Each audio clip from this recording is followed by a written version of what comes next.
تو پطرس بھی بیان کرتا ہے کہ یہ آسمان بڑے شور و غل کے ساتھ، ایسے آسمان جب برباد ہوں گے تو یہ چھوٹا کام نہیں ہوگا، کوئی بلڈنگ ہی گرے شور ہوتا ہے، کتنا شور ہوتا ہے، پورا شہر گرے کیسے ہو، اب پورا آسمان جائے، شور تو ہوگا۔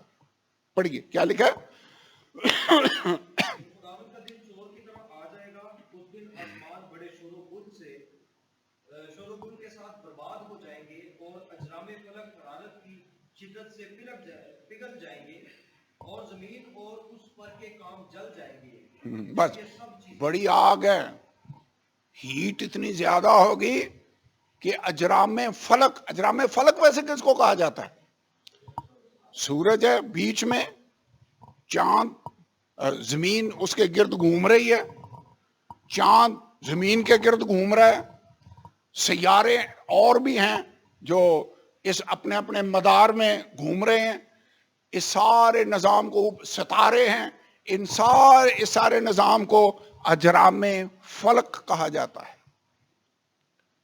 یہ سارے گڑبڑ ہو جائیں، یہ جو ہم نے پڑھا تھا نا کہ ستارے ٹوٹ کر گریں گے، جیسے انجیر کے درخت کو ہلایا جائے تو اس سے پھل گرتا ہے، ایسے ستارے ٹوٹ ٹوٹ کر زمین پر گر رہے ہوں گے۔ پڑھا بائبل میں، یاد آیا؟ مکاشفہ کی کتاب میں لکھا ہوا ہے۔ اور سو پطرس کہتا ہے آسمان اور زمین اور اس کا کام جل جائیں گے۔ جب یہ سب چیزیں اس طرح پگھلنے والی ہیں تو تمہیں اپنے پاک چال چلن اور دینداری میں کیسا کچھ ہونا چاہیے، اور خدا کے اس دن کے آنے کا کیسا کچھ منتظر اور مشتاق رہنا چاہیے جس کے باعث آسمان آگ سے پگھل جائیں گے اور اجرام فلک حرارت کی شدت سے گل جائیں گے۔ اتنی ہیٹ ہوگی۔ ویسے خدا نے وعدہ کیا تھا کہ اب میں دنیا کو پانی سے برباد نہیں کروں گا، واقعی پانی سے برباد نہیں ہوگی۔ اب کیسے ہوگی؟ آگ کے ساتھ۔ یہ دنیا آگ سے برباد ہوگی۔ لیکن 13 آیت پڑھیں، کیا لکھا ہے؟ پطرس کہتا ہے لیکن اس کے وعدہ کے موافق ہم نئے آسمان اور نئی زمین کا انتظار کرتے ہیں جن میں راست بازی بچی رہے۔ اب یہ جو نیا آسمان اور نئی زمین ہے، مجھے نہیں لگتا یہ پرانی زمین کو خدا رینیو کر کے نہیں بنا دے گا، جیسے نیا پاکستان ہم دیکھ رہے ہیں، ایسی بات نہیں ہوگی۔ کئی لوگ کہتے ہیں جی نیا تو نہیں بنا، پرانے کوئی ٹھیک شیک کر کے کام چلا لو، تو یعنی ایسا نیا آسمان اور نئی زمین نہیں ہوگا کہ پرانی کوئی خدا ریکنڈیشن کر کے کہے گا یہ نیا ہے، ایسا نہیں ہوگا۔ مجھے لگتا یہ آسمان اور یہ زمین ٹوٹلی فنا ہو جائے گی، اور ان کی جگہ خدا کیا کرے گا؟ نیا آسمان نئی زمین جس میں راست بازی بچی رہے گی۔ 2 آیتیں اور پڑھتے ہیں۔ ایک تو پطرس نے بیان کیا، یسایہ 65 باب 17 اور 18 آیت۔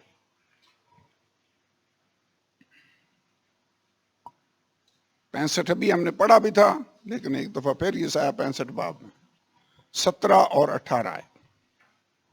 کیونکہ دیکھو میں نئے آسمان اور نئی زمین کو پیدا کرتا ہوں، اور پہلی چیزوں کا پھر ذکر نہ ہوگا اور وہ خیال میں نہ آئیں گی، بلکہ نئی حلقت سے ابدی خوشی اور شادمانی کرو، کیونکہ دیکھو میں یروشلم کو خوشی اور اس کے لوگوں کو خوشی بناؤں گا۔ سو میں نیا آسمان اور نئی زمین پیدا کر رہا ہوں، خدا نے کہا ہے۔ ویسے ایک بڑی مشہور آیت ہے، خدا یسوع نے کہا لوکا 21واں باب اور 33ویں آیت، آسمان اور زمین ٹل جائیں گے لیکن میری باتیں، لیکن میں یہ چلے جائیں گے، یہ ختم ہو سکتے ہیں، لیکن میری باتیں نہیں جائیں گی، یہ پوری ہوں گی۔ یہ لکھ لیں والا اگر نکال لیں جلدی سے تو آپ پڑھ بھی سکتے ہیں، لوکا 21واں باب 33ویں آیت۔ آخری آیت اس تعلق سے زبور 102۔ اس کا مطلب یہ ہے کہ پرانے عہد نامے کے انبیاء آلریڈی اس بات کی پیشن گوئی کر چکے ہیں کہ پہلا آسمان اور یہ والا زمین یہ جاتی رہے گی، آسمان اور زمین ٹل جائیں گے لیکن میری باتیں ہرگز نہ ٹلیں گی۔ یہ ٹل جائیں گے۔ انگریزی میں لکھا ہے heaven and earth shall pass away، gone، لیکن میری باتیں وہ نہیں جائیں گی، وہ قائم ہے، وہ اپنی جگہ پر رہیں گی۔ زبور 102 25ویں اور 26ویں اور 27ویں آیت۔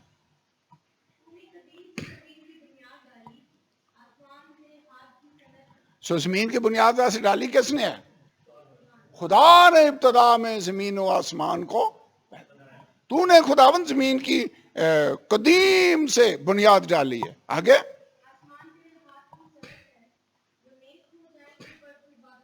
سو آسمان خداوند تیرے ہاتھ کی بنائی ہوئی چیز ہے، کاریگری ہے، تیرے ہاتھ کی صنعت ہے۔ آگے لکھا ہے وہ نیست ہو جائیں گے۔ کون نیست ہو جائیں گے؟ آسمان اور زمین۔ تو داؤد بھی کہہ رہا ہے کہ آسمان اور زمین نیست ہو جائیں گے لیکن تو باقی رہے گا۔ آگے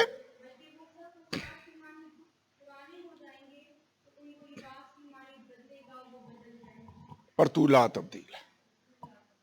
خداوند یہ آسمان اور زمین فنا ہو جائیں گے لیکن تو باقی رہے گا۔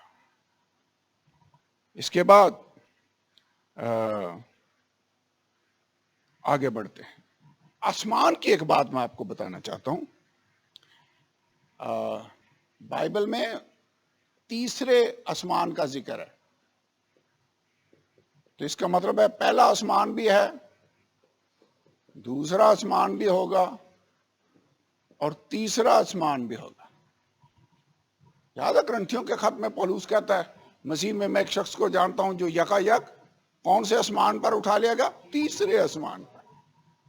پہلا آسمان تو وہ ہے یہ جو بلو سکائی آپ کو نظر آتا ہے، جہاں جو انسانی آنکھ کی جہاں تک پہنچ ہے، ریچ ہے، یہ پہلا آسمان، فضا جس کو آپ کہہ سکتے ہیں۔ دوسرا آسمان ہے جہاں پر سورج، چاند، ستارے خدا نے رکھے ہوئے ہیں، اور تھرڈ ہیون ہے اس کے اوپر جہاں پر خداوند کا تخت، فرشتگان، وہ تیسرا آسمان ہے جہاں پر پولس سے اٹھایا گیا، جہاں پر فردوس میں پہنچ کر اس نے ایسی باتیں دیکھی جو اس نے بیان نہیں کی۔ ویسے ہمیں خدا کا شکر نہیں ادا کرنا چاہیے، یوحنا کو خدا نے کہا لکھ لے، پولس کو نہیں پرمیشن دی، اس نے کہا وہ میں بیان ہی نہیں کر سکتا، لیکن یوحنا نے جو کچھ دیکھا اس نے اس کو بیان کر دیا۔ So first heaven, second heaven اور تھرڈ ہیون یہ ہم کہتے ہیں، لیکن فیکٹ یہ ہے کہ یہ سارا کچھ ہی ختم ہونے والا ہے، چونکہ مکاشفہ کی کتاب میں جب ہم پہنچے ہیں تو یہاں یوحنا بیان کرتا ہے پھر میں نے نیا آسمان اور نئی زمین دیکھی، کیونکہ پہلا آسمان اور پہلی زمین جاتی رہی اور سمندر بھی نہ رہا۔ نیوی والے جانتے ہیں سمندر بہت بڑا ہے، چھوٹی چیز ہے سمندر، 3 حصے پانی ہے، دنیا ساری کو دیکھیں، بحر اوکیانوس اور اٹلانٹک اوشن اور جو بڑے بڑے سمندر ہیں، اتنا پانی ہے آدمی کی حیرت گم ہو جاتی ہے۔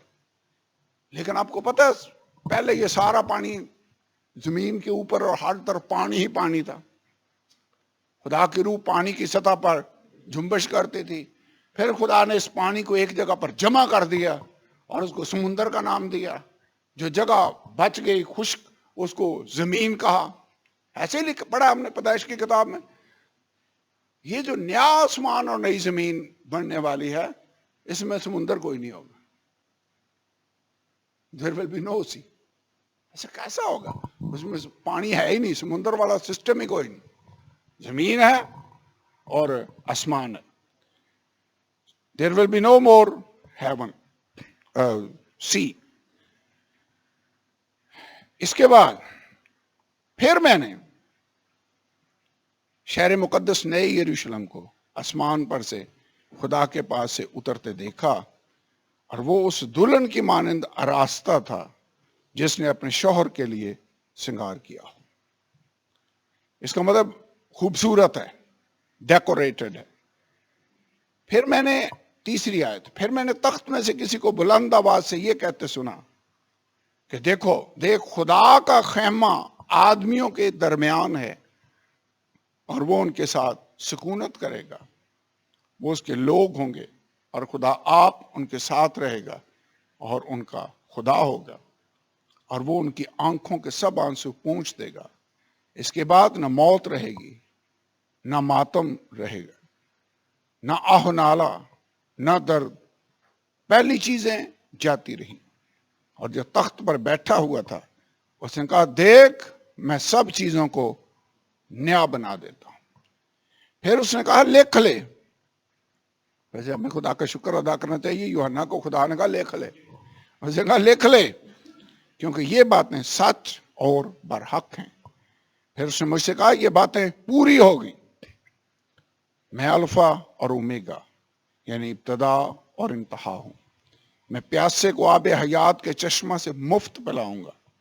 جو غالب آئے وہی ان چیزوں کا وارث ہوگا، اور میں اس کا خدا ہوں گا اور وہ میرا بیٹا ہوگا۔ مگر بزدلوں اور بے ایمانوں اور گھنونے لوگوں اور خونیوں اور حرام کاروں اور جادوگروں اور بت پرستوں اور سب جھوٹوں کا حصہ آگ اور گندک سے جلنے والی جھیل میں ہوگا۔ یہ دوسری موت ہے۔ سو نیا یروشلم، خدا نے جہاں پر مقدسین کو رکھنا ہے اس جگہ کا نام اس نے زمینی جو یروشلم ہے اس کے نام پر رکھا ہوا ہے۔ اس کا مطلب ہے ہمارا زمین کے ساتھ جو کنیکشن ہے وہ اس نام کے ذریعے سے رہے گا کہ یہ نیا یروشلم ہے۔ ہوگا ویسے اس والے یروشلم سے فرق، ایسا شہر تو نہیں ہونا، وہ تو خدا نے بنایا۔ اب نیا یروشلم کیسا شہر ہے؟ عبرانیوں 12 باب کی 22ویں آیت پڑھی۔ یہ وہ شہر ہے جس کا بلڈر اور میکر خدا ہے۔ یہ بڑے بڑے ٹاؤنز بنتے ہیں، پلازے بنتے ہیں، ان کے بلڈر ہوتے ہیں۔ یہ کمپنی ہے جو بنا رہی ہے۔ بائبل میں لکھا ہوا ہے a city whose builder and maker is God۔ پڑھیے کیا لکھا ہے؟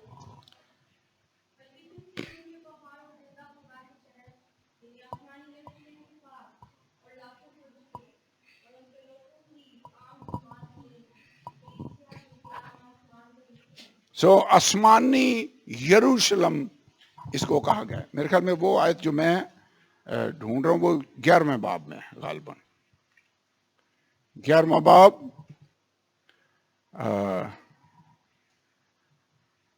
جس کا معمار اور بنانے والا خدا ہے۔ 14 آیت، 11ویں باب کی آیت نمبر 14، 9ویں آیت پہلے پڑھتے ہیں۔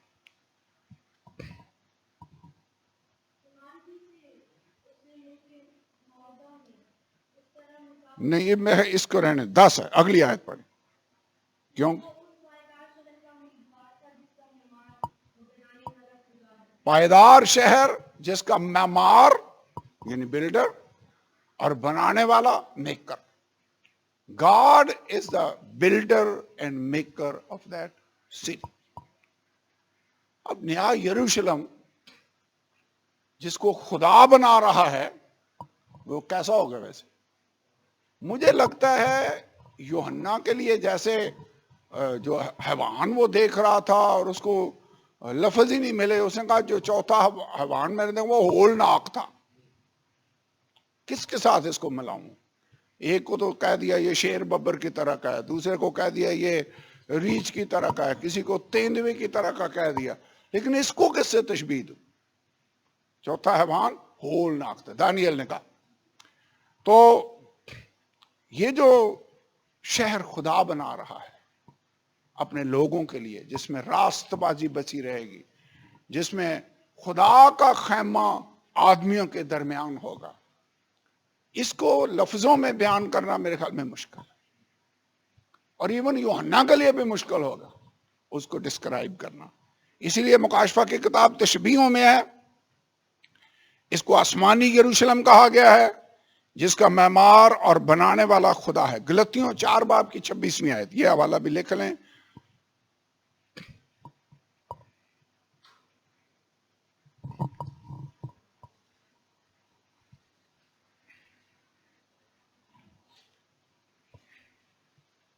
یہاں پر لکھا ہوا ہے عالم بالا کے یروشلم آزاد ہے۔ عالم بالا کا یروشلم، ویسے یوحنا نے یہ شہر کہاں سے اترتے ہوئے دیکھا؟ خدا کے پاس سے، اس لیے اس کو آسمانی یروشلم بھی کہا گیا ہے، اور یہاں پر ہم نے کیا پڑھا ہے؟ اس کو عالم بالا کے یروشلم کہا گیا ہے۔ تو خدا کا شکر ہو، یہ وہ جگہ ہے جو خدا بنا رہا ہے۔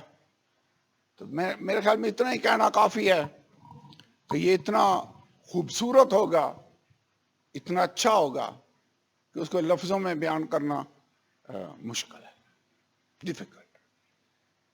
ایسے خدا جب یہ پھولوں کے کلرز آپ دیکھ لیں، خدا جو بناتا ہے کیسے بناتا ہے۔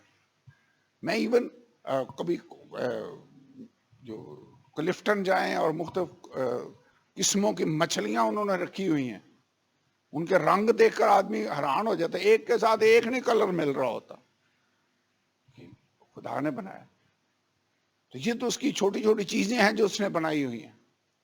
تو جو مقدسوں کے رہنے کے لیے اس نے، جس کو آسمانی یروشلم کہا گیا، وہ جگہ کیسی جگہ ہو؟ تو کہتا ہے ایسے وہ چمک رہا تھا، جلال تھا۔ اس کو ڈسکرائب کرنا اس کے لیے مشکل تھا۔ اوکے،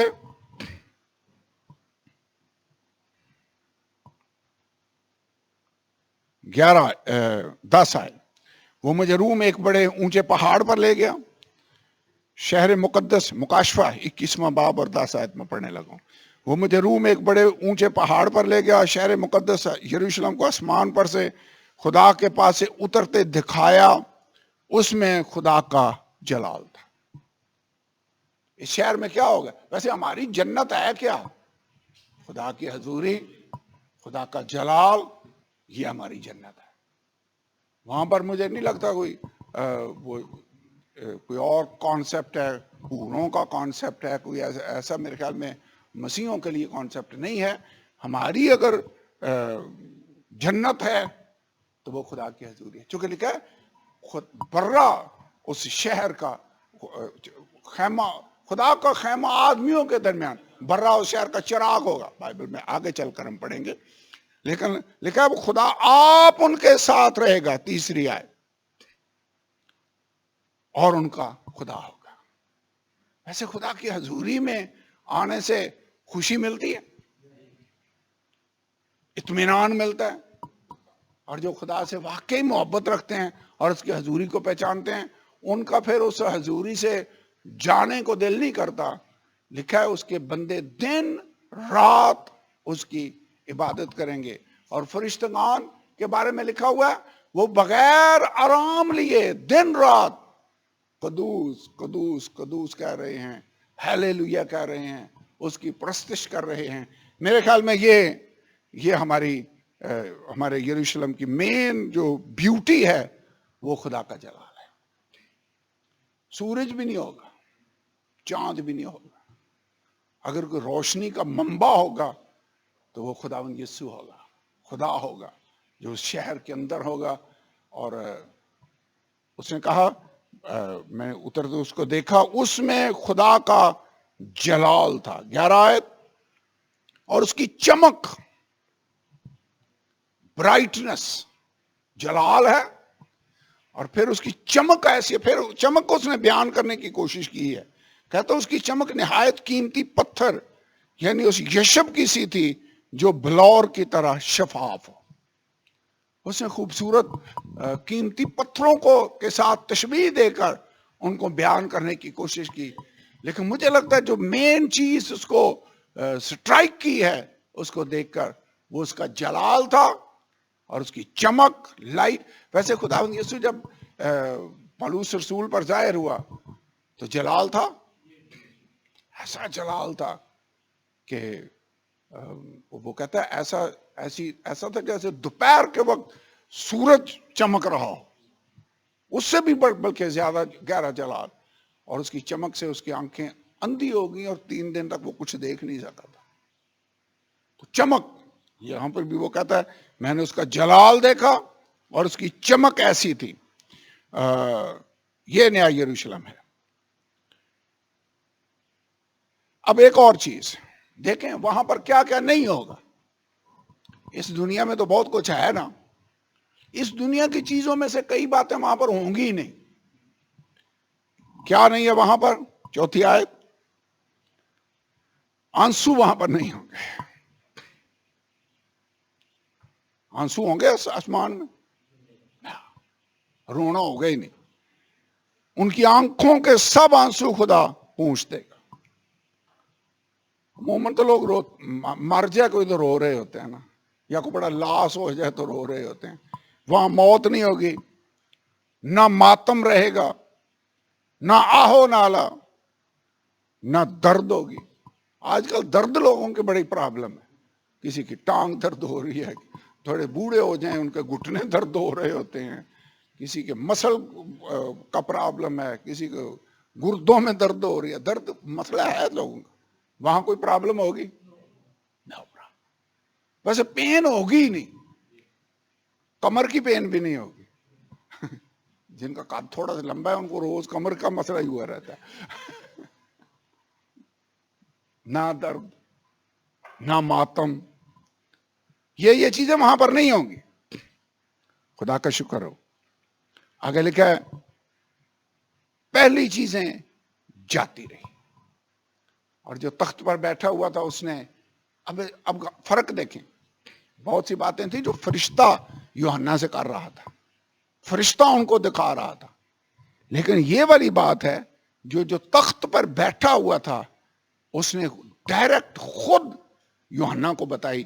جو تخت پر بیٹھا ہوا تھا اس نے کہا دیکھ میں سب چیزوں کو نیا بنا دیتا ہوں. میں سب چیزوں کو.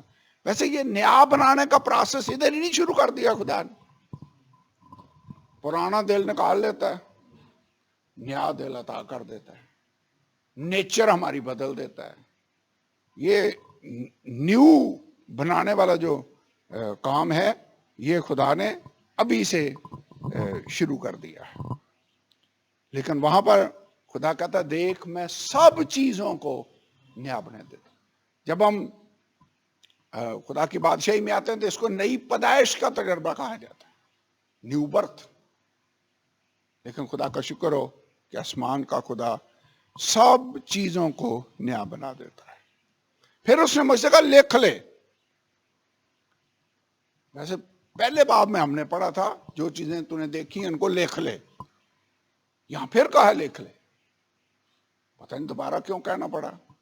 ہو سکتا ہے وہ سین دیکھ کر نیا یروشلم وہ اتنا اس میں کھو گیا ہو کہ وہ لکھنا بھول ہی گیا ہو. خدا نے سے یاد ہے لکھ لے جو تو دیکھ رہا ہے یہ باتیں لکھ لے. اس نے کہا لکھ لے کیونکہ یہ باتیں سچ اور برحق ہیں. اس نے مجھ سے کہا یہ باتیں پوری ہوگی. It is done. انگریزی میں اس کا ترجمہ پڑھ رہا تھا اٹ از ڈن. کیا ہو گیا پورا؟ آپ کو یاد ہے مسیح یسوع کے آخری الفاظ جب وہ انسان بن کر خدا دنیا میں آیا، مجسم ہوا خدا، تو آخری جو نعرہ اس نے لگایا وہ کیا تھا؟ It is finished. کیا فنشڈ؟ جو خدا کا پلان تھا، جو خدا کی مرضی تھی، جو وہ دنیا کا کفارہ دینے کے لیے اس دنیا میں آیا، وہ کام اس نے صلیب پر پورا کر دیا. یہاں پر بھی خداوند کہہ رہا ہے یہ باتیں پوری ہو گئیں. It is done. ڈن. افسیوں پہلا باب اور اس کی 10 آیت اگر آپ پڑھیں تو یہاں پر تھوڑا سا میں اس کا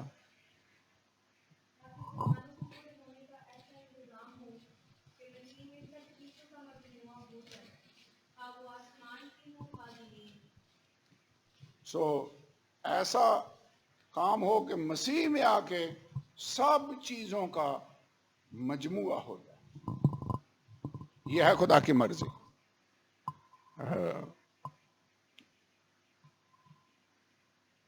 تاکہ زمانوں کے پورا ہونے کا ایسا انتظام ہو. کمپلیشن آف ڈسپنسیشن، یعنی مختلف زمانے پڑھے ہیں نا ہم نے، پیدائش سے شروع کیا ہے. معصومیت کا زمانہ، ضمیر کا زمانہ، اب زمانوں کا پورا ہونا، یعنی ٹائم کے اینڈ کی طرف ہم جا رہے ہیں. کہتا ہے کہ زمانوں کے پورا ہونے کا ایسا انتظام ہو کہ جس میں مسیح میں آ کے ساری چیزوں کا مجموعہ ہو جائے. اسی لیے خدا نے یوحنا سے کہا یہ باتیں پوری ہو گئی. پھر جو تخت پر بیٹھا ہوا اس نے ایک اور بات کہی. اس نے کہا میں الفا اور اومیگا ہوں، یعنی ابتدا اور انتہا. الفا اور اومیگا کا کیا مطلب ہے؟ یونانی زبان کے حروف تہجی میں سب سے جو پہلا لفظ ہے وہ الفا ہے، اور آخری لفظ کون سا ہے؟ اومیگا. یعنی جیسے پہلا حرف اے ہے اور آخری حرف زیڈ ہے یا زی ہے. پہلا حرف الف ہے اور آخری یہ ہے. تو ہم کہتے ہیں الف سے یہ تک. کیا مطلب ہے؟ کہ ساری اے بی سی آگے بیچ میں اے ٹو زیڈ ہے. خدا کہہ رہا ہے میں ہی الفا اور میں ہی اومیگا ہوں، میں ہی ابتدا اور میں ہی انتہا ہوں. اب یہ الفاظ خدا کے لیے، خدا باپ کے لیے استعمال ہوئے ہیں. اگر آپ پڑھ کر دیکھیں مکاشفہ کی کتاب، اس کا پہلا باب،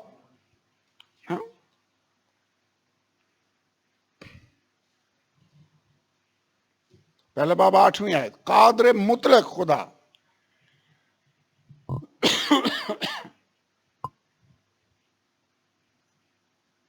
جی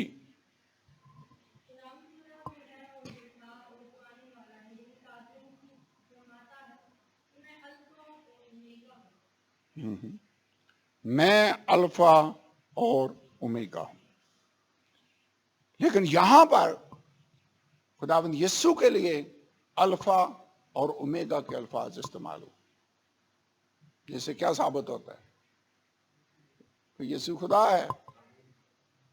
اگر خدا کسی کو نظر آئے گا تو وہ یسوع کے وسیلہ سے ہی نظر آئے گا، کیونکہ بائبل میں کیا لکھا ہے؟ خدا کو کبھی کسی نے نہیں دیکھا، اکلوتا بیٹا جو باپ کی گود میں اسی نے ظاہر کیا. ویسے انسان کے اندر اتنی کیپیسٹی نہیں ہے کہ خدا کو دیکھ سکے. خدا اگر نظر آئے گا تو وہ یسوع کے وسیلہ سے ہی وہ دیکھ سکتا ہے. تو اسی لیے ویسے جب خدا جسم اس دنیا میں آیا تو وہ کامل انسانی صورت میں تھا. ساری ہیومن جو خصوصیات ہیں وہ اس بدن کے اندر تھیں، لیکن خدا تھا جو مجسم ہو کر ہے، تو اس میں ساری الہی صفات بھی تھیں. اس لیے کئی جگہوں پر آپ کو وہ انسان کی صورت میں نظر آتا ہے، کئی جگہوں پر خدا ہوتے ہوئے وہ کلام کرتا ہے. تو یہاں پر جب ہم کہتے ہیں کہ پیدا ہونے سے پہلے، بیت الحم سے پہلے بھی یسوع تھا، اس نے کہا نا پیشتر اس سے کہ ابراہیم ہو میں ہوں. کیسے تھا؟ خدا ہوتے ہوئے. تو یعنی یسوع وہی خدا ہے، وہی الفا اور اومیگا ہے جو پیدائش سے لے کر متی کی انجیل تک ہمیں نظر آتا ہے. وہی مجسم ہو کر آیا ہے تاکہ انسان اس کو دیکھ سکے اور وہ انسان کا کفارہ دے سکے، کیونکہ خدا کو کفارہ دینے کے لیے انسان بننا پڑا. انسانی صورت میں ظاہر ہوا، کلام مجسم ہوا. اس میں کلام لئی کہ دینداری کا بھید تو بڑا، یعنی خدا جو جسم میں ظاہر ہوا. تimotheus کے خط میں لکھا ہوا ہے. تو خدا مجسم ہوا، اس لیے اس کے لیے وہی الفاظ یوز ہو رہے ہیں جو یہوہ خدا کے لیے پرانے عہد نامے میں استعمال ہوئے. ہم نے جب تعلیم بائبل کو پڑھا تھا تو یاد ہے ہم نے اس پوائنٹ کو ڈیٹیل کے ساتھ دیکھا کہ اولڈ ٹیسٹمنٹ کا یہوہ اور نیو ٹیسٹمنٹ کا یسوع ایک ہی خدا ہے. Same God. میں جو ہوں سو ہوں. اگر وہ پرانے عہد نامے میں اپنا نام بتاتا ہے تو نئے عہد نامے میں وہی ہے جو میں ہوں ہونے کا دعویٰ کرتا ہے. میں ہوں، آئی ایم. اینی وے یہ بڑی اہم بات ہے.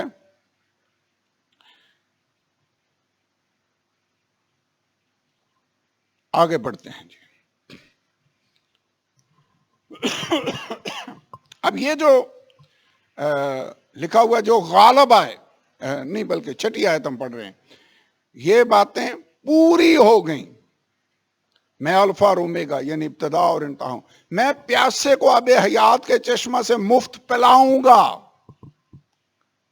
یہ خدا کہہ رہا ہے، خدا یسوع کہہ رہا ہے. ویسے اس نے کہا تھا اگر کوئی پیاسا ہو تو میرے پاس آ کر پیے، کہا یوحنا کی انجیل میں.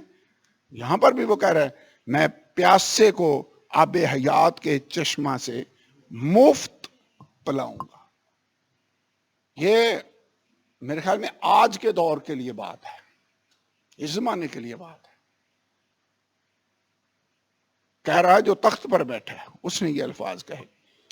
آگے لکھا ہوا 7ویں آیت میں جو غالب آئے وہ ان چیزوں کا وارث ہوگا.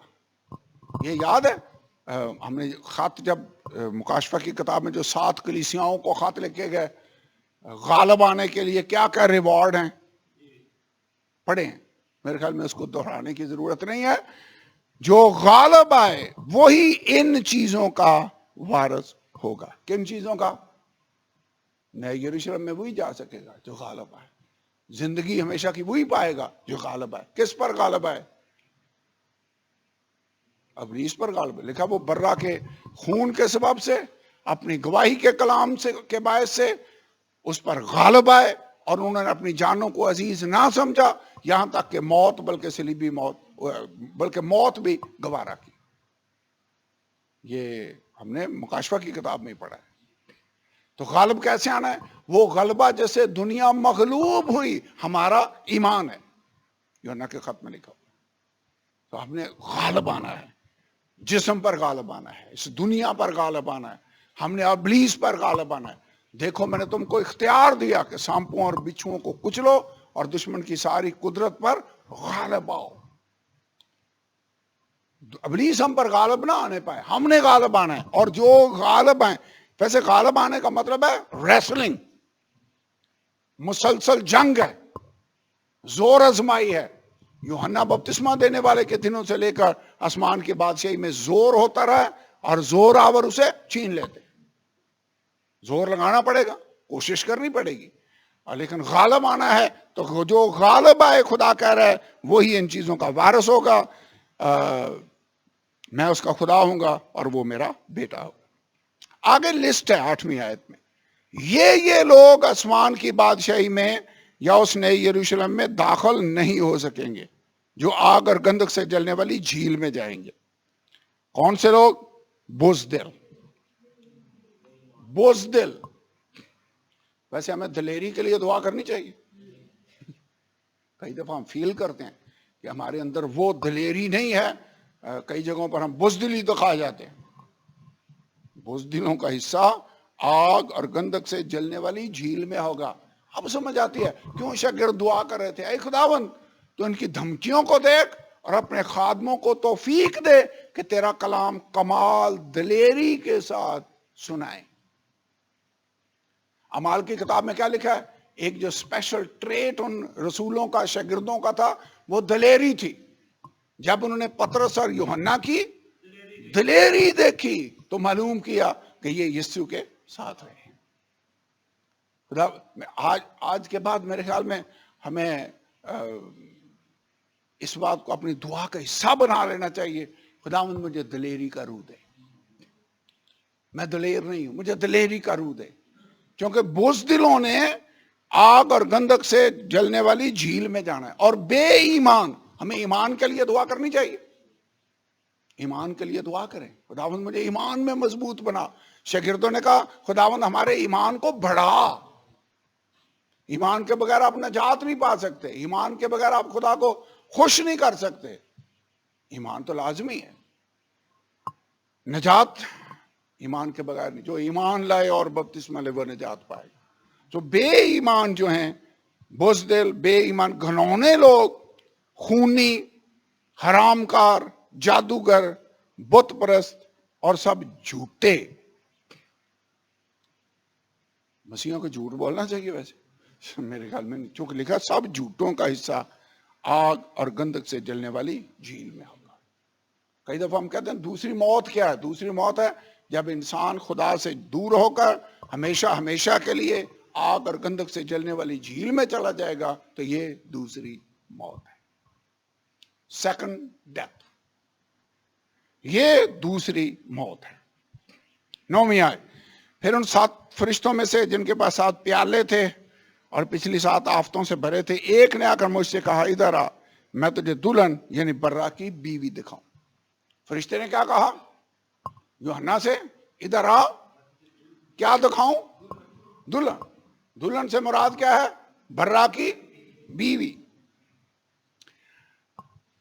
اس نے کہا ادھر آ میں تجھے برا کی بیوی دکھاؤں. 10 آئے. وہ مجھے روم ایک بڑے اونچے پہاڑ پر لے گیا اور شہر مقدس یروشلم کو آسمان پر سے خدا کے پاس سے اترتے دکھایا. کئی لوگ ان آیتوں کو پڑھ کر یہ سمجھتے ہیں کہ نیا یروشلم شاید کلیسیا کی ایک ٹائپ ہے، کیونکہ فرشتے نے کہا کہ آ میں تجھے دلہن دکھاؤں، اور دکھایا نیا یروشلم. کیوں جی؟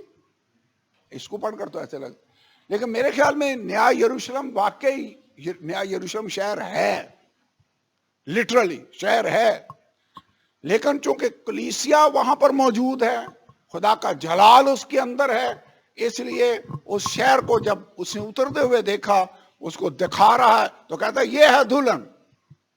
اٹ مینس دلہن سے مراد وہ شہر بھی ہے اور کلیسیا بھی ہے، کیونکہ کلیسیا اس شہر میں سکونت رکھے ہوئے ہے، خدا کا خیمہ اس جگہ پر موجود ہے. اوکے، اس میں خدا کا جلال تھا، یہ آیت ہم آلریڈی پڑھ چکے ہیں. اس کی چمک نہایت قیمتی پتھر، یعنی اس یشب کی سی تھی جو بلور کی طرح شفاف ہو. اس کی یہ جو پتھر ہیں قیمتی، ان کو اس نے ان کا سہارا لیا، اس کی خوبصورتی اور چمک کو بتانے کے لیے ان کے ساتھ تشبیہ دی. ویسے جیسا میں نے شروع میں کہا، یہ ایسا شہر ہے جس کو الفاظ میں ڈسکرائب کرنا مشکل ہے.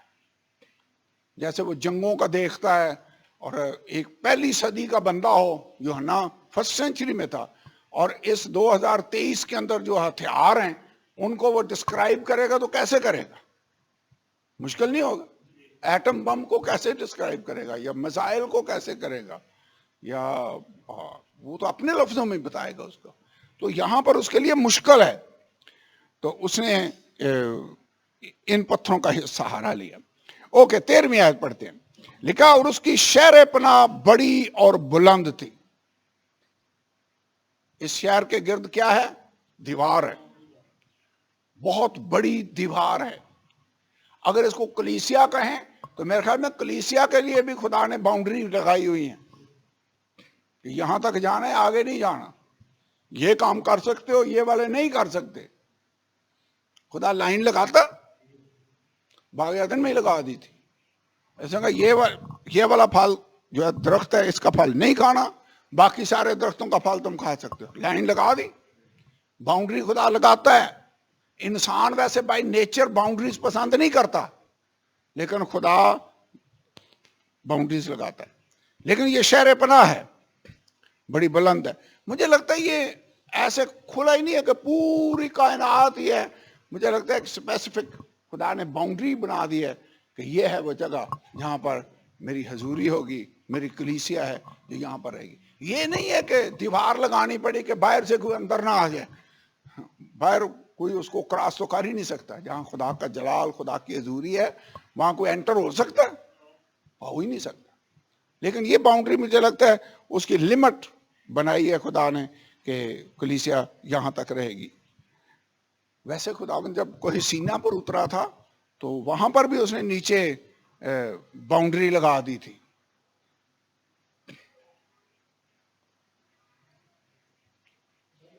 ہاں اچھا،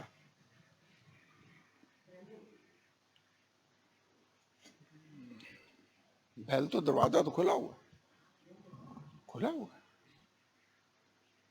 اوکے، یہ تو تھی شہر پناہ اور بلند تھی. اس کے 12 دروازے. پورے شہر کے دروازے کتنے؟ 12. 3 مشرق، آگے ڈیٹیل لکھی ہوئی ہے. ہر دروازے پر فرشتہ ہے. 12 دروازوں پر فرشتے کتنے ہیں؟ 12. اور ان پر بنی اسرائیل کے 12 قبیلوں کے نام لکھے ہوئے تھے. ہر دروازے پر اسرائیل کے 12 قبیلوں کے نام ہیں. ہر دروازے پر ایک نام لکھا ہوا ہے. ایسے لگتا ہے خدا بنی اسرائیل کو اور ان قبیلوں کو، ان 12 لوگوں کو کبھی بھی فراموش نہیں کرتا. دروازوں پر ان کے نام لکھے ہوئے ہیں. 3 دروازے مشرق کی طرف، 3 دروازے شمال کی طرف، 3 دروازے جنوب کی طرف، 3 دروازے مغرب کی طرف.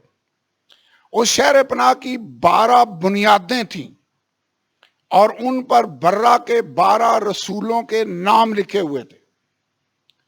بنیاد آپ کسی بھی دیوار کی بنیاد ڈالتے دیکھا، ایک ردہ رکھتے ہیں، پھر دوسرا، پھر تیسرا.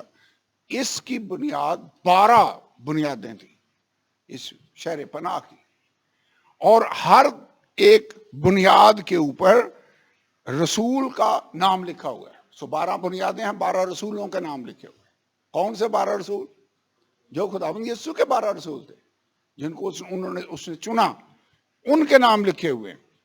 آج کل بھی بہت، میرے خیال میں نبی، رسول، استاد، چرواہے آج کل بھی کلیسیا کے اندر ہیں، لیکن یہ یہاں پر برہ کے 12 رسولوں کے ناموں کا ذکر ہے. یہ والے آج کے جو رسول ہیں وہ ان سے فرق کیٹیگری میں آ جاتے ہیں. وہ اوریجنل 12 ڈسائپلز ہیں، 12 رسول ہیں جن کو خداوند نے چنا. جو میں سے کہہ رہا تھا، اس کے پاس شہر اور اس کے دروازوں اور اس کی شہر پناہ کے ناپنے کے لیے ایک پیمائش کا آلہ یعنی سونے کا گز تھا. ویسے وہاں تو ناپنے کے لیے بھی، وہ آپ کو بھی مارکیٹ میں گئے ہیں، وہ کپڑا جس سے ماپتے ہیں گز سا ہوتا ہے. ہمارے ملک میں تو وہ سٹیل کا بنا ہوتا ہے گز، ادھر گز بھی سونے کا بنا ہوا ہے. اس کے فرشتے کے ہاتھ میں پیمائش کا آلہ یعنی سونے کا گز تھا، اور وہ شہر چکور واقع ہوا ہے. چکور کا کیا مطلب ہے؟ چاروں سائڈ، یعنی چکور، بلکہ کیا، یہ کیوب ہے، یعنی جتنا لمبا ہے، جتنا چوڑا ہے، اور اتنا اونچا بھی ہے. اس کی اونچائی بھی ہے ایسے، جتنا لمبا ہے، جتنا چوڑا ہے، اور جتنا اونچا ہے. اور کتنا لمبائی، چوڑائی اور اونچائی ایک جیسی ہے. یعنی جتنا لمبا ہے اتنا ہی چوڑا ہے، اور جتنا چوڑا ہے اتنا ہی اونچا بھی ہے یہ شہر پر. اور وہ شہر چکور واقع ہوا، اس کی لمبائی چوڑائی کے برابر تھی. اس نے شہر کو اس گز سے ناپا تو 12,000 فرلانگ نکلا. کتنا ہے؟ 12,000. یہ ہے 12,000 فرلانگ. ایک میل میں کتنے فرلانگ ہوتے ہیں؟ یاد ہے جو پرانا میتھ پڑھتے رہے، 8 فرلانگ کا ایک میل ہوتا تھا. ٹھیک ہے جی، آج کا کلومیٹر آ گئے، لیکن پہلے میل ہوتے تھے. تو 8 سے اس کو تقسیم کریں تو کتنے بن جائیں گے؟ 1500. 1500 میل. 8 سے میں نے تقسیم کیا. یہ بھی یاد رکھنا، 8 فرلانگ کا ایک میل ہوتا ہے. ٹھیک ہے، تو کتنے میل بن گئے؟ 1500 میل، 1500 میل. اور کلومیٹر میں اگر کنورٹ کریں تو 2400 کلو میٹر. یہاں سے کراچی کتنا کلومیٹر؟ 1500 کلومیٹر ہے، لیکن یہ کراچی سے بھی آگے ہے. یہ تو میرے طرح دبئی تک ہوگا. ہاں،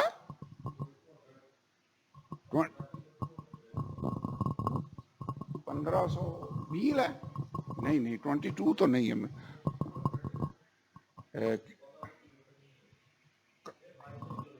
2200 ہے. نہیں، مجھے تو کم لگتا ہے. 2200، 2000 کلومیٹر تو نہیں ہے. یہاں سے 16-17 گھنٹے میں تو بس پہنچ جاتی ہے. کوئٹہ 12-1300. چلو اس کی ڈسکشن میں نہیں پڑھتے. یہ ابھی جب ٹی بریک ہوگی تو آپ گوگل کو پوچھ لیں. کوئی بھی بات نہ سمجھ آئے تو گوگل سے پوچھ لو. ٹھیک ہے، تو اس سے پوچھ لو جی کہ کراچی یہاں سے کتنے کلومیٹر دور ہے. جن کے پاس فون ہے آپ ابھی بھی اس سے پوچھ سکتے ہیں. ٹھیک ہے، تو لیکن یہ شہر آپ کے خیال میں چھوٹا شہر ہے؟ پھر بہت بڑا شہر ہے. 2400 کلومیٹر لمبا اور 2400 کلومیٹر چوڑا اور 2400 کلومیٹر اونچا بھی. یہ مجھے لگتا ہے ملٹی سٹوری بلڈنگ میں ہوں گی. اونچائی اتنا زیادہ اونچا ہے. تو خدا جو کام کرتا ہے وہ زبردست ہے. آگے لکھا اس نے اس شہر پناہ کو آدمی کی یعنی فرشتہ کی پیمائش کے مطابق ناپا تو 144 ہاتھ نکلی. جو دیوار ہے باؤنڈری وال وہ 144 ہاتھ اس کی باؤنڈری نکلی ہے. آگے لکھا ہوا ہے اس کی شہر پناہ کی تعمیر یشب کی شہر ایسا خالص سونے کا تھا جو صاف شفاف شیشہ کے مانند ہو. یہ میں پھر کہوں گا یوحنا کوشش کر رہا ہے کہ اس کو بیان کرے اس کی خوبصورت. ہاں 1609 1409 ہم 1500 کہہ رہے تھے پھر بھی تھوڑا گریس ہم دے رہے تھے. 1409 کلومیٹر ہے تو یہ تو 2400 کلومیٹر لمبا ہے. یہ آگے مجھے لگتا ہے دبئی تک پہنچ جانا ہے اگر سمندر میں بیچ شامل کر لیں تو ہاں لیکن پورے ملک کو دیکھیں گے نا ایک سائیڈ سے لیں چلو پشاور خیبر سے کراچی تک کر لیں لیکن اتنا بڑا کہنا میں یہ چاہ رہا ہوں تھوڑا سا کانسیپٹ ہمیں آ جائے کہ یہ شہر چھوٹا شہر نہیں ہے بہت بڑا ہے لیکن یہ جتنا لمبا ہے اتنا چوڑا بھی ہے اور جتنا لمبا اور جتنا چوڑا ہے اتنا یہ اونچا بھی ہے. that is something. اب اس کی جو شہر پناہ ہے وہ کتنے میل اس نے کیا 144 ہاتھ اونچائی.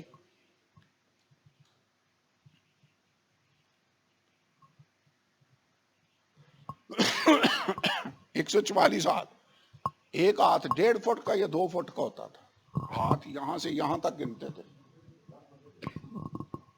اندازاً ایوریج 1.5 فٹ کا گنتے ہیں یا بندے بہت ہی لمبے ہوں تو 2 فٹ کا گن لو لیکن 1.5 سے 2 فٹ کے درمیان. لیکن عام آدمی 1.5 فٹ گنا جاتا ہے تو 1.5 فٹ کو 144 سے ملٹیپلائی کریں تو کتنا ہوگا جو 2 سے کر لو میتھ ایزی ہو جائے. 144 کو 2 سے کریں 288 اتنے فٹ یہ اونچی ہے دیوار. یہ لکھا نہیں ہوا شہر پناہ کو آدمی یعنی فرشتہ کی پیمائش کے مطابق ناپا تو 144 ہاتھ نکلی. 144 ہاتھ کیا ہے دیوار کی اونچائی یا اونچائی لگتا ہے اونچائی شہر پناہ ہاں اونچائی ہوگی. اور اس کی شہر پناہ کی تعمیر یشب کی سی تھی. شہر ایسا خالص سونے کا تھا جو شفاف شیشے کی مانند ہو. شہر کی شہر پناہ کی بنیادیں ہر طرح کے جواہر سے آراستہ تھیں. پہلی بنیاد یشب کی, دوسری نیلم کی, تیسری شب چراغ کی, چوتھی زمرد کی, پانچویں عقیق کی, چھٹی لال کی, ساتویں سنہرے پتھر کی, آٹھویں فروزہ کی, نویں زبرجد کی, 10ویں یمنی کی, 11ویں سنگے سنبلی کی, 12ویں یاقوت کی. 12 دروازے 12 موتیوں کے تھے. ہر دروازہ ایک موتی کا. موتی کتنا بڑا ہوگا کہ شہر کا دروازہ ایک ہی موتی کا بنا ہوا ہے. That would be big. شہر کی سڑک صاف شفاف شیشہ کی مانند خالص سونے کی تھی. ویسے آج کل جتنا سونا مہنگا ہوتا جا رہا ہے روز یہ آیت پڑھ کے آپ تسلی دے سکتے ہیں اپنے آپ کہ وہاں تو سڑکیں سونے کی ہونی ہیں تو ہمیں کیا جتنا مرضی مہنگا ہو جائے نو پرابلم. ہم نے تو سونے کی سڑکوں پر چلنا ہے. اور میں نے اس میں کوئی مقدس نہ دیکھا اس لیے کہ خداوند خدا قادر مطلق اور برا اس کا مقدس. ویسے وہاں ٹیمپل کوئی نہیں ہوگا. کیوں؟ ٹیمپل میں قربانیاں دینی ہیں ٹیمپل میں اس کی تو وہاں خدا ہر جگہ موجود ہے. تو خدا لکھا کیونکہ برا ہی اس کا مقدس ہے. اس شہر میں سورج یا چاند کی روشنی کی کچھ حاجت نہیں کیونکہ خدا کے جلال نے اسے روشن کر رکھا ہے اور برا اس کا چراغ ہے. روشنی کی ضرورت ویسے لوڈ شیڈنگ میں نہیں ہوگی بجلی کدھر جانی ہے بھائی خداوند اس کو روشن. مجھے لگتا سورج بھی نہیں ہوگا نہ چاند ہوگا. خدا کا جلال اس شہر کو روشن کیے ہوئے ہے. مجھے لگتا ہے کہ یہ لفظوں میں پھر ریپیٹ کر رہا ہوں لفظوں میں اس کو بیان کرنا ناممکن ہے. کوشش یوحنا نے ضرور کی ہے.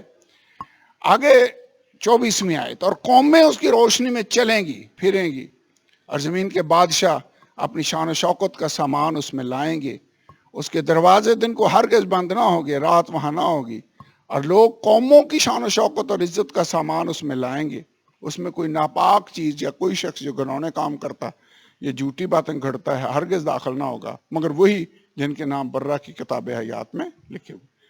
وہاں پہنچنا کس کس نے ہے؟ جن کے نام برہ کی کتاب حیات میں لکھے ہوئے ہیں۔ جو گناہوں کام کرتا ہے، جو ناپاک ہے، ان کی لسٹ پہلے ہی ہم دیکھ چکے ہیں، وہ وہاں پر نہیں جائیں گے بلکہ وہ آگ اور گندک سے جلنے والی جھیل کے اندر جائیں گے۔ اس کے دروازے دن کو ہرگز بند نہ ہوں گے، دن کو بند نہیں ہوں گے، رات ہوگی نہیں۔ تو اس کا کیا مطلب ہے؟ کہ دروازے ہمیشہ کھلے رہیں گے۔ اس کے دروازے دن کو ہرگز بند نہ ہوں گے اور رات وہاں پر نہ ہوں گی۔ مشکل کوشچن ہے 24ویں آیت، قومیں اس کی روشنی میں چلیں پھریں گی۔ قومیں، یہ جو نیا یروشلم روشن ہے اس کی روشنی میں چل پھر رہی ہیں۔ میرے ذہن میں جو کوشچن تھا یہ تو کہ یہ قومیں کون سی رہ گئی ہیں؟ بھئی وہ تو سارا کچھ ختم ہو گیا۔ کیوں جی بھائی ارشد؟ کیڑیاں قوماں؟ جو جس کا نام کتاب حیات میں لکھا ہوا نہیں ملا وہ تو آگ اور گندک کی جھیل میں ڈال دیا گیا ہے۔ جو جن کے نام لکھے ہوئے ملے ہیں وہ نئے یروشلم میں پہنچ گئے ہیں۔ تو کون سی قومیں ہیں جو اس کی روشنی میں چلیں گی؟ اور لکھا ہوا ہے کہ جو زمین کے بادشاہ ہیں، 24ویں آیت، زمین کے بادشاہ اپنی شان و شوکت کا سامان اس میں لائیں گے۔ اب کوئی جو ناپاک ہے یا جس کا نام لکھا ہوا نہیں وہ تو شہر میں داخل ہو ہی نہیں سکتا، تو شان و شوکت کا سامان کیسے اندر لائیں گے؟ میرے خیال میں اس کا سمپل سا حل جو مجھے نظر آتا ہے وہ یہ ہے کہ یہ شہر صرف آنے والے اس نئے یروشلم کو ہی نہیں، کلیسیا کو بھی ظاہر کر رہا ہے۔ کلیسیا جب اس نے کہا میں تجھے برہ کی دلہن دکھاؤں تو وہ شہر دکھایا گیا۔ اس میں صرف آنے والے حالات و واقعات ہی نہیں لکھے ہوئے، کلیسیائی دور کی طرف بھی ریفرنس ہے، جو پیاسا ہو وہ آئے اور آب حیات مفت لے، خداوند کہہ رہا ہے۔ یہ اس وقت کی بات نہیں ہے، یہ آج کے دور کے ساتھ تعلق رکھتی ہے۔ تو یہ قومیں جو اس میں شان و شوکت کا سامان لائیں گی، اس کی ہلکی سی جھلک ہمیں مسیح کے 1000 سالہ بادشاہی کے دور میں نظر آتی ہے۔ جو اس دور میں وہ قومیں جو قربانی چڑھانے کے لیے وہاں پر نہیں جائیں گی، یروشلم میں وہاں پر بارش نہیں ہوگی، لوگ اپنے ہدیے اور نذرانے یروشلم میں لایا کریں گے، کہیں گے آؤ یعقوب کے خدا کے گھر کو چلیں، اس پہاڑ پر جائیں، کیونکہ یروشلم میں خداوند خدا ہوگا۔ لکھا ہے شریعت صہیون سے اور خدا کا جلال یروشلم سے جاری ہوگا۔ اب اس وقت 1000 سالہ بادشاہی کے دور کے اندر قومیں وہاں پر ہدیے اور نذرانے اور یہ چیزیں لا رہے ہیں۔ یسایہ 60 باب 11 آیت پڑھیں۔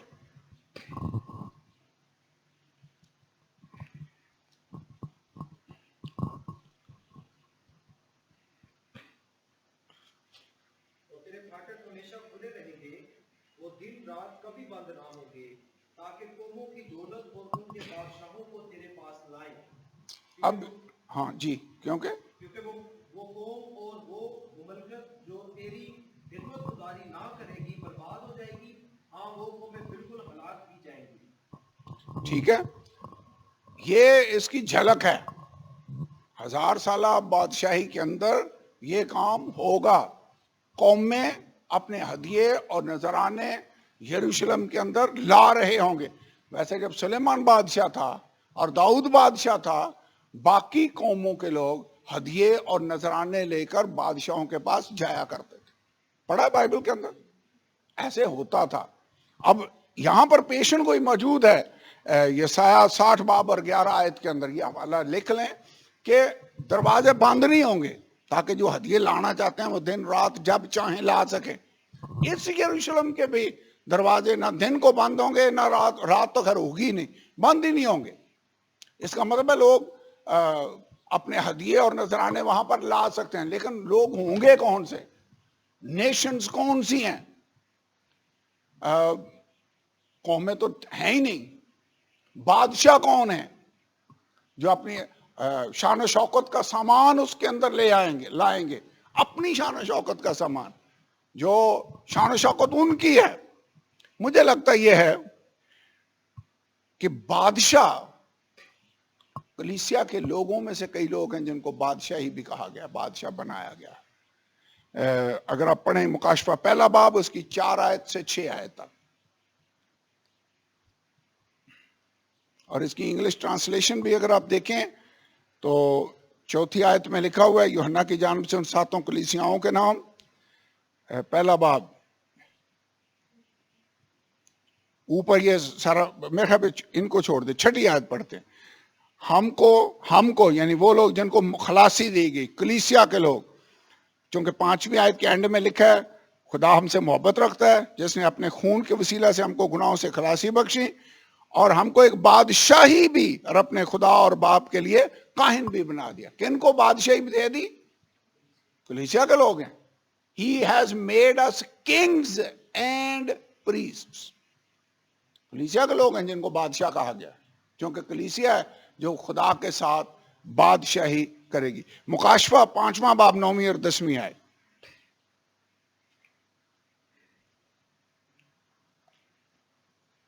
وہ یہ نیا گیت گانے لگے کہ تو ہی اس کتاب کو لینے, اس کی موریں کھولنے کے لائق ہے, کیونکہ تو نے ذبح ہو کر اپنے خون سے ہر ایک قبیلے اور اہل زبان اور امت اور قوم میں سے خدا کے واسطے لوگوں کو خرید لیا, اور ان کو ہمارے خدا کے لیے ایک بادشاہی اور کاہن بنا دیا, اور وہ زمین پر بادشاہی کرتے ہیں.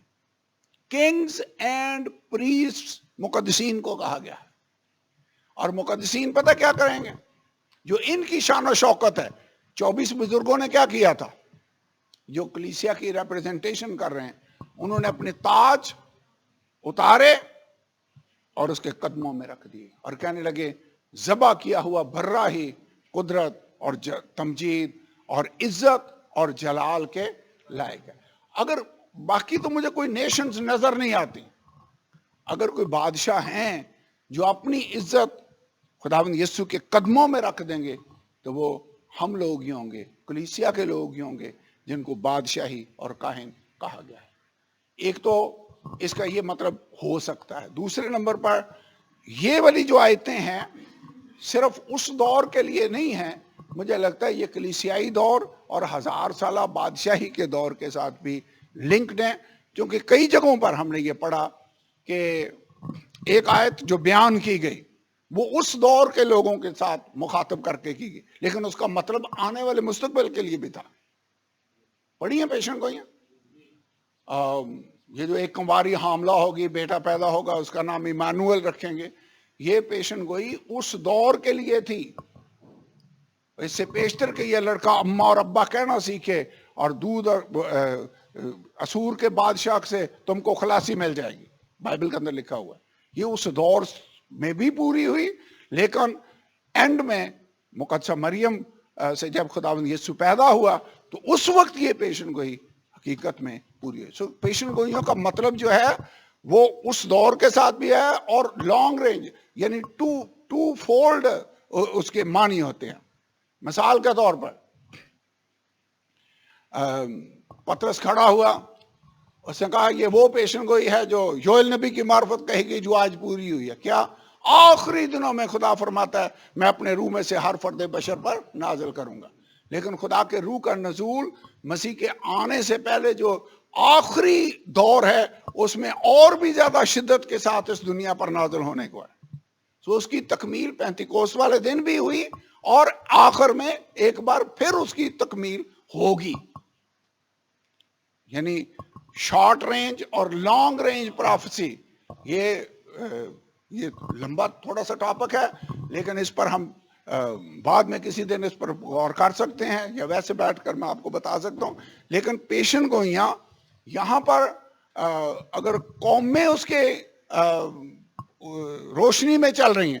ایک اور حوالہ اگر آپ دیکھیں آگے جا کر 22واں باب وہ کہتا ہے بلور کی طرح چمکتا ہوا آب حیات کا ایک دریا دکھایا. نیا یروشلم ہے جس کو بیان کر رہا ہے. کہتا ہے اس کے بیچ میں ایک دریا ہے جو بہہ رہا ہے اور ہے بلور کی طرح چمکتا ہوا. اور دریا کون سا ہے؟ آب حیات کا، جو خدا اور برہ کے تک سے نکل کر اس شہر کی سڑک کے بیچ میں بہتا تھا. دریا کے وار پر زندگی کا درخت تھا. کون سا زندگی کا درخت؟ جو پیدائش کی کتاب میں تھا، وہ اب یہاں پر ہے. تو یہاں پر لکھا ہوا ہے زندگی کا درخت تھا. اس میں 12 قسم کے پھل آتے تھے، ہر مہینے میں پھلتا تھا. اور اس درخت کے پتوں سے قوموں کو شفا ہوتی تھی. پھر ابھی کون سی قومیں ہیں جن کو بیماری ہے اور جن کو شفا کی ضرورت ہے؟ پتوں سے قوموں کو شفا ہوگی. یہ والی جو قومیں ہیں، نیشنز ہیں، جن کو شفا پتوں سے مل رہی ہے، یہ ادھر مجھے نہیں لگتا بیماریاں ہوں گی. نہ درد ہوگا، نہ ہو نالا، نہ رونا، نہ ماتم. بہت ساری باتیں وہ ختم، فنش. سب کچھ دیکھ میں سب چیزوں کو نیا بنا دیتا. یہ والی جو آیت ہے یہ بھی مجھے لگتا ہے کلیسیائی دور کے ساتھ، کلیسیا کے ساتھ تعلق رکھتی ہے، جن کی زندگیوں سے پتے جو ہیں وہ ظاہری آپ کی لک کو ظاہر کرتے ہیں، پھل آپ کے کریکٹر کو ظاہر کرتا ہے. ہماری زندگیوں کے وسیلہ سے لوگوں کو شفا ملنی چاہیے. پتے دیکھ کر مسیح خداوند انجیر کے درخت کے پاس گیا اور سمجھا کہ اس میں پھل ہوگا. پتے یعنی ہماری ظاہری جو لک ہے وہ بھی مقدسین جیسی ہو. تو جہاں پر ہم رہتے ہیں ہمارے وہاں موجود ہونے سے لوگوں کو برکت ملے اور لوگوں کو شفا ملے. تو کہنے کا میرا مطلب یہ ہے کہ یہاں پر ہر ایک جو چیز ہے وہ آنے والے دور کے ساتھ ہی نہیں تعلق رکھتی. کلیسیا، اس یروشلم کو بھی کلیسیا بھی کہا گیا ہے اور شہر بھی کہا گیا ہے. دونوں باتیں اس پر اپلائی ہوتی. ایسے اس کو سمجھیں گے تو مسئلہ حل ہو جائے گا. ورنہ میں کلاس شروع ہونے سے پہلے اس پر پڑھ رہا تھا، مختلف اور کمنٹریز کو بھی دیکھ رہا تھا کہ یہ قومیں کدھر سے آ گئیں جن کو بیماریاں ہیں اور جن کے پتوں سے شفا مل رہی ہے. سو ہیلنگ کا کام ادھر بھی جاری ہوگا. یہ اس کا مطلب کیا بنتا ہے؟ میرے خیال میں یہ اس دور کی بات نہیں، یہ کلیسیائی دور کے ساتھ تعلق رکھتی ہے. 1000 سالہ بادشاہی کے دور کے ساتھ یہ تعلق رکھتے ہیں، جو اس دور میں قومیں بھی موجود ہوں گی اور کلیسیا کی موجودگی سے اور مسیح یسوع کی موجودگی سے لوگوں کو برکتیں بھی مل رہی ہوں گی. کلیئر ہے؟ سمجھ آ گئی؟ اور آخری ایک آیت میں اور پڑھ لوں اور اس کے بعد پھر ہم اس کو بند کرتے ہیں. یہ میں نے پڑھا تھا ذکریہ 14واں باب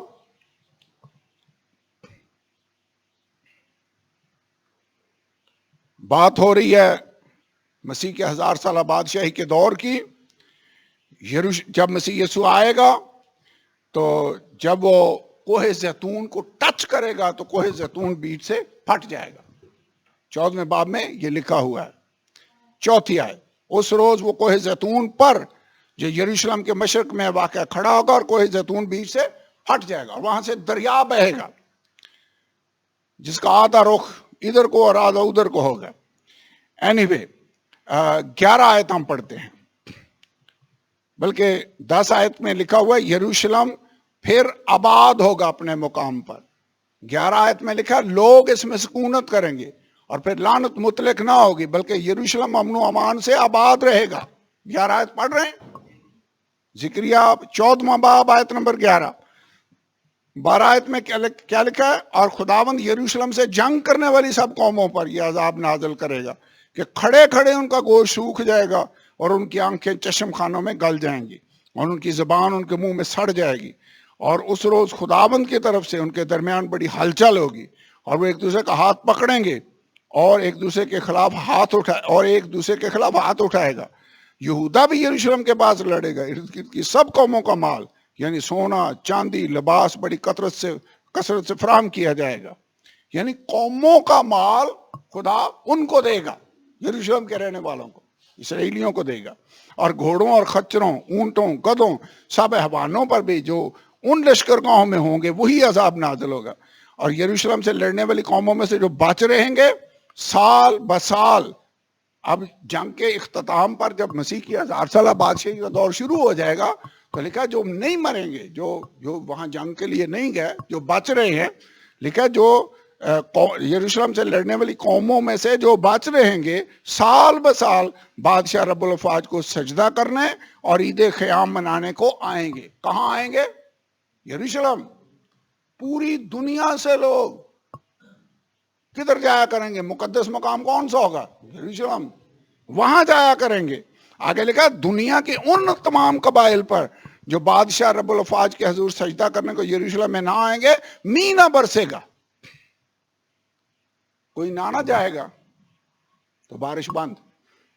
خدا ہے، خدا کنٹرول کرے گا، ان پر بارش نہیں آئے گی، نامی برسے گا۔ اگر قبائل مصر جن پر بارش نہیں ہوتی وہ نہ آئے تو ان پر وہی عذاب نازل ہوگا جس کو خداوند ان غیر قوموں پر نازل کرے گا جو عید خیام کو منانے کو نہ آئیں۔ اہل مصر ان سب قوموں کو جو عید خیام منانے کو نہ جائیں، یہی سزا ہوگی۔ اس روز گھوڑوں کی گھنٹیوں پر مرقوم ہوگا خداوند کے لیے مقدس۔ خداوند کے گھر کی دیگیں مذبح کے پیالوں کی مانند مقدس ہوں گی۔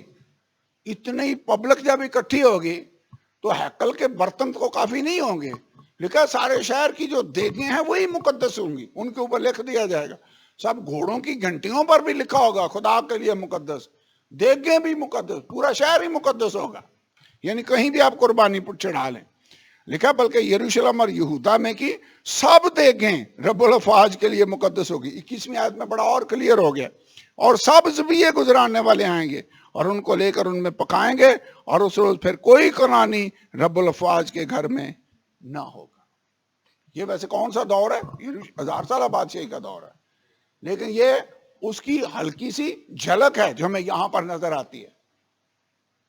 جو جب مسیح واقعی بادشاہ ہوگا تو اس وقت جو کچھ ہوگا، تو اس لیے میں یہ کہہ رہا ہوں کہ یہ اس دور کی بات ہے۔ سو ساری کی ساری باتیں آنے فیوچر کے ساتھ تعلق نہیں رکھتی، ان میں سے کئی ایک کا تعلق آج کے کلیسیائی دور کے ساتھ بھی ہے، 1000 سالہ بادشاہی کے دور کے ساتھ بھی ہے، جب قومیں اپنی شان و شوکت کا سامان لے کر یروشلم میں آئیں گی۔ اوکے، آئیے دعا کریں اپنی جو ہاں جی بریک کا ٹائم نکل گیا نہیں، پہلے ہم دعا کریں، اور بریک کرنی پڑے گی۔ اس کی وجہ اگر بریک نہیں کریں گے تو سر کے اوپر سے گزر جائے گا اور اس کا فائدہ نہیں ہوگا۔ ہاں، بریک کرنا میری بہن ضروری ہے۔ چائے پینے سے دماغ